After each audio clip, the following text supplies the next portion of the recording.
샬롬 1월 26일 매일 말씀 묵상입니다. 금요일 아침이 밝았습니다. 여전히 날씨가 춥고 쌀쌀한 가운데 있습니다. 모두 감기 조심하시고 영육간에 강건한 하루 되시길 소망합니다. 오늘 계속해서 스가랴에 등장하는 메시아 예언의 말씀을 함께 묵상하기 원합니다.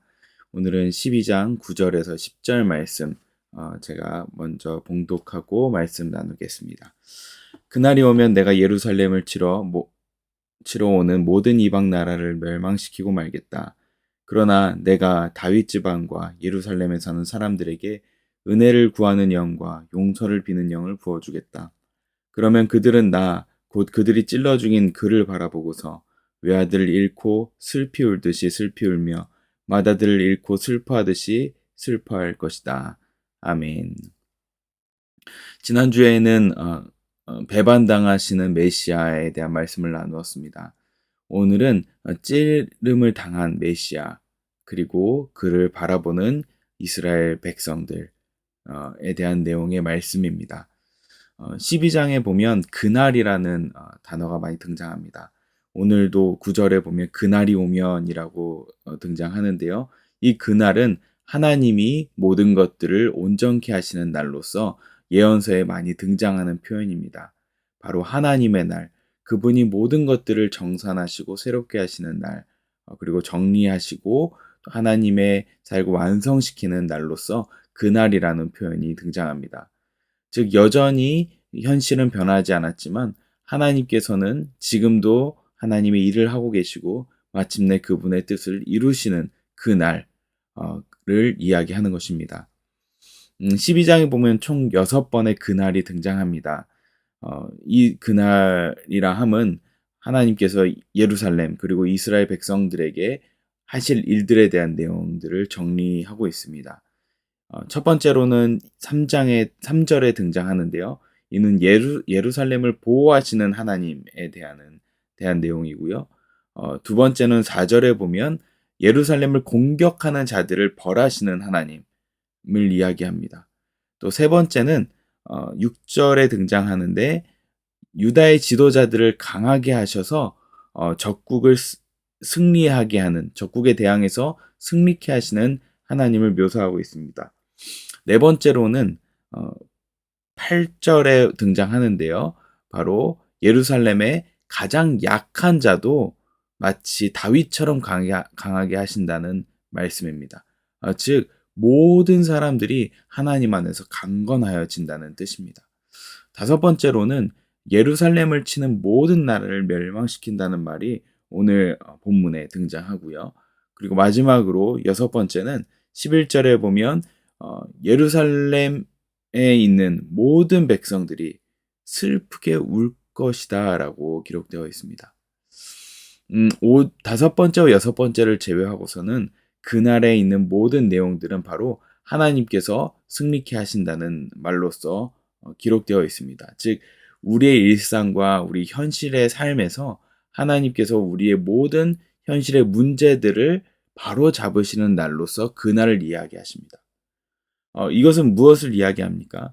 하나님께서는 우리의 삶에 있는 모든 문제들을 완전히 회복시키시고 갚으시는 날이 있다라는 것을 이야기합니다.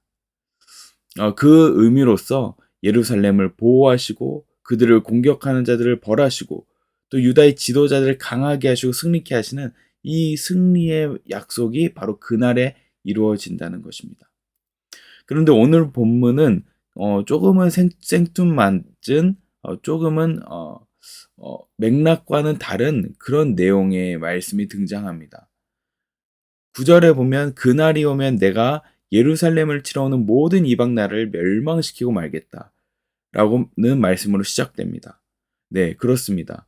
방금 말씀드렸던 것처럼 그날이라는 하나님께서 모든 것을 완성시키는 그날의 맥락으로서 하나님이 우리의 모든 문제들을 해결하신다라는 그런 그날을 약속하고 계신 것입니다. 그런데 다음 절에 이런 표현으로 시작됩니다. 10절에 그러나로 시작합니다. 모든 환경들, 모든 문제들 다 해결되는데 그러나로 시작됩니다. 왜 그렇습니까? 이 모든 환경과 모든 문제들은 하나님께서 다 해결하실 것이다. 그런데 더 중요한 것이 있다. 라는 그런 의미로서의 그러나입니다. 그것이 무엇입니까? 바로 하나님의 영을 부어주신다는 것입니다. 10절에 보면 이렇게 되어 있습니다. 그러나 내가 다윗 지방과 예루살렘에 사는 사람들에게 은혜를 구하는 영과 용서를 비는 영을 부어주겠다. 라고 약속하십니다. 바로 하나님의 영을 부어주신다는 것이죠. 근데 그 영이 어떻게 표현되어 있습니까? 은혜를 구하는 영, 용서를 비는 영. 하나님의 영이 임하시면, 즉 성령이 임하시면 우리에게 회개하는 영이 임한다는 것입니다. 하나님의 영이 임하면 회개하게 된다. 라는 이 약속의 말씀이 부단 스가랴서에만 등장하는 것이 아닙니다. 요엘서 2장 28절 29절 너무 유명한 말씀이죠. 그런 다음에 내가 모든 사람에게 나의 영을 부어주겠다. 너희 아들, 딸들은 예언을 하고 노인들은 꿈을 꾸고 젊은이들은 환상을 볼 것이다. 그때가 되면 종들에게까지도 남녀를 가리지 않고 나의 영을 부어주겠다. 아멘. 하나님의 영을 부어주시겠다는 그 약속의 말씀이 바로 요엘서 2장 28절에 등장합니다. 그런데 그 영이 어떤 영인지에 대해서 에스겔서 36장에 보면 기록되어 있습니다. 이것도 유명한 말씀이죠. 36장 26절에서 27절, 25절부터 제가 읽어드리겠습니다. 그리고 내가 너희에게 맑은 물을 뿌려서 너희를 정결하게 하며 너희의 온갖 더러움과 너희가 우상들을 섬긴 모든 더러움을 깨끗하게 씻어주며 너희에게 새로운 마음을 주고 너희 속에 새로운 영을 넣어주며 너희 몸에서 돌같이 굳은 마음을 없애고 살갗처럼 부드러운 마음을 주며 너희 속에 내 영을 두어 너희가 나의 모든 율례대로 행동하게 하겠다. 그러면 너희가 내 모든 규례를 지키고 실천할 것이다. 아멘. 하나님께서 정결한 물을 뿌리셔서 우리의 죄악을 씻어주시는 그 영, 우리를 회개케 하시는 영이 에스겔서에 등장합니다. 새로운 마음을 주셔서 이제는 하나님의 사역에 그리고 하나님의 말씀에 자원하는 마음이 생겨서 기꺼이 하나님 말씀을 따르고자 하는 마음을 우리에게 부어주신다는 것입니다. 이런 마음이 어디서 오겠습니까? 바로 회개하는 것에서부터 시작되는 것이 아니겠습니까? 즉 회개의 영을 부어주셔서 하나님의 일을 완성시키겠다라는 약속이 오늘 본문에 등장하는 말씀입니다. 그런데 조금 더 심도 있게 하나님의 영, 회개의 영이 무엇일까? 은혜를 구하는 영, 용서를 비는 영이 무엇일까? 라는 질문을 할 때 답을 주는 말씀이 오늘 본문에 등장합니다. 우리가 은혜를 구합니다. 매주의 예배 때 은혜를 구하고요. 매일 아침마다 우리가 함께 말씀 묵상을 하고 또 기도하면서 하나님의 은혜를 구합니다. 정말 진정한 은혜를 받았을 때 경험이 있으십니까? 은혜를 받았을 때 경험이 무엇입니까? 은혜는 우리의 마음의 감동 혹은 우리 마음속의 편안함 이런 것만이 은혜가 아닙니다. 진정한 은혜는 바로 하나님께 마음을 다해서 용서를 비는 즉 회개하는 영이 있는 것이 은혜를 구하는 영이라는 것을 오늘 본문을 통해서 알 수 있습니다. 회개의 영이 임했을 때 어떤 일이 일어납니까? 오늘 본문 말씀 후반부에 이렇게 되어 있습니다. 은혜를 구하는 영과 용서를 비는 영을 부어주겠다. 그러면 그들은 곧 그들이 찔러 죽인 그를 바라보고서 외아들을 잃고 슬피 울듯이 슬피 울며 맏아들을 잃고 슬퍼하듯이 슬퍼할 것이다. 아멘. 은혜의 영을 받으셨습니까? 회개의 영을 받으신 적이 있으십니까? 오늘 이 본문 말씀을 보면서 우리의 삶을 한번 점검해 보았으면 좋겠습니다. 회개의 영이 임했을 때 어떤 일이 벌어진다고 합니까? 나를 찔러 죽인 그를 바라보고서 말이 안 되죠. 곧 그들이 찔러 죽인 그를 바라보고서 라고 표현되어 있습니다. 무슨 말씀입니까? 바로 찔러 죽인 자가 곧 나다라는 그 말씀이지 않습니까? 마치 그가 죽었지만 내가 죽은 것처럼.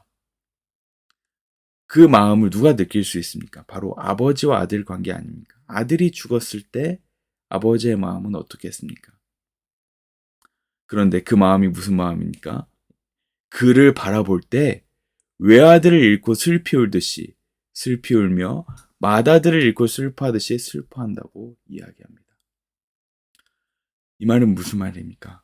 진정으로 회개의 영을 받은 사람은 내가, 바로 내가 예수님을 찔러 죽였다는 것을 마음으로 깨달은 사람입니다.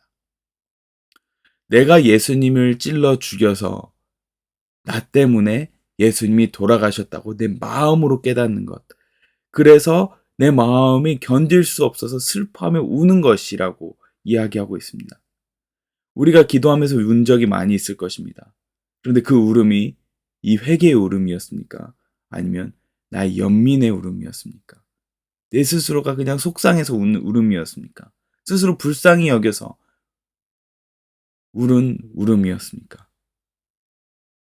한번 점검해 보셨으면 좋겠습니다. 진정으로 회개하며 임하는 그 영은 바로 내가 예수님이 찔렀구나 라고 깨닫게 되면서 오는 울음입니다. 내가 하나님의 아들을 죽였구나.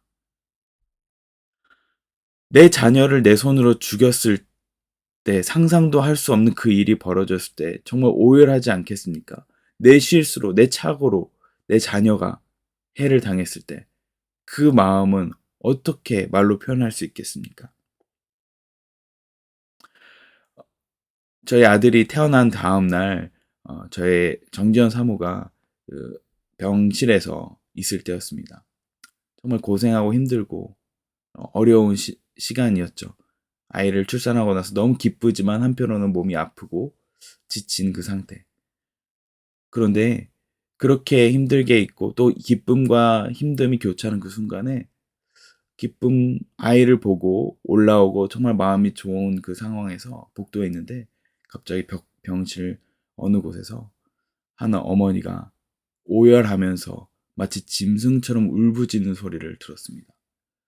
복도가 좀 어수선했던 것 같은데 그 소리를 들으면서 복도가 고요해졌습니다. 무슨 일이었을까? 우리는 물어볼 수도 없고 알아볼 수도 없는 일이었지만 우리가 직감하기로는 정말 한 생명을 잃은 한 어머니의 정말 짐승처럼 울부짖는 그 절규였습니다. 자녀를 떠나보냈을 때 그 아픔, 슬픔, 정말 상상하고 싶지도 않는 그 일이 일어난다면 어느 누가 그렇게 절규하지 않을 수 있겠습니까?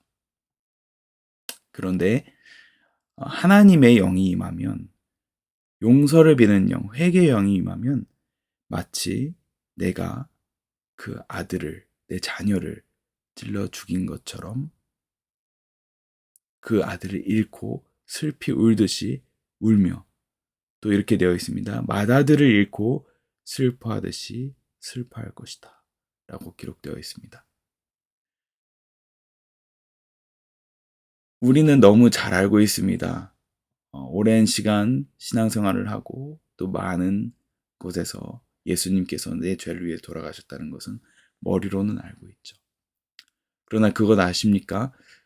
이 세상에서 제일 거리가 먼 어, 거리가 어디라고 하는지 아십니까? 어, 우리가 어, 서울에서 부산까지 400km 이상 되는 거리죠. 그 거리도 참 멉니다. 그리고 또 지금 박 목사님께서 캐나다에 계신데 비행기를 열 몇 시간을 타고 가는 그 거리도 가깝지 않고 먼 거리죠. 그런데 진짜 먼 거리는 바로 머리에서부터 가슴의 거리라고 합니다. 우리가 머리로 예수님께서 죄를 위해서 돌아가신다는 것을 알고 있지만 어느 누가 가슴으로 그것을 느낄 수 있겠습니까? 그것을 느껴본 적이 있으십니까? 만약에 아직 그 은혜를 회개의 영, 정말 진정으로 예수님이 나 때문에 돌아가셨다는 것, 그리고 내가 예수님을 찔렀다는 것, 그것을 아직 가슴으로 느껴보지 못하신 분들은 그 은혜를 구하시길 소망합니다. 예수님께서 이 예언된 말씀대로 우리를 위해서 오셔서 돌아가셨습니다. 그리고 이 예언은 성취되었습니다. 그리고 그날이 되면 우리의 모든 외형적인 환경적인 문제, 모든 것들이 해결된다고 약속되어 있습니다. 그런데 오늘 말씀에서 뭐라고 말씀하십니까? 그러나 더 중요한 것은 무엇인지 아느냐 하면서 우리에게 말씀하십니다. 바로 은혜를 구하는 영과 용서를 비는 영이 우리에게 부어지는 것. 그것을 이야기합니다. 마음이 메마르신 분들, 예수님을 바라보면 아무런 감흥이 없으신 분들, 예수님의 말씀을 들으면 아무런 마음에 울림이 없으신 분들, 여러분 자신이 되었던 아니 주변에 누가 되었던 자신을 위해서 혹은 그들을 위해서 중보해 주셨으면 좋겠습니다. 오늘의 말씀처럼 은혜를 구하는 영과 용서를 비는 영을 부어주셔서 곧 그들이 찔러 죽인 그를 바라보고서 아들을 잃고 슬피 울듯이 슬피 울며 맏아들을 잃고 슬퍼하듯이 슬퍼하는 은혜를 달라고 말입니다. 오늘 본문 이후에 이렇게 기록되어 있습니다. 10절 이후 11절에 보면 다 슬프게 울 것이다 라는 누가 그렇게 울 것인지에 대한 리스트가 쭉 기록되어 있습니다. 예루살렘에서 슬프게 울 것이고 무깃도에서 하다드 림몬에서 온 나라가 슬피 울 것이고 가족마다 울 것이고 다윗의 집안, 그 집안 여인들, 나단 집안, 그 집안 여인들, 레위 집안, 그 집안 여인들, 시므의 집안, 그 집안의 여인들, 그 밖에 모든 집안의 가족들도 다 울 것이다. 이렇게 기록되어 있습니다. 무엇을 얘기합니까?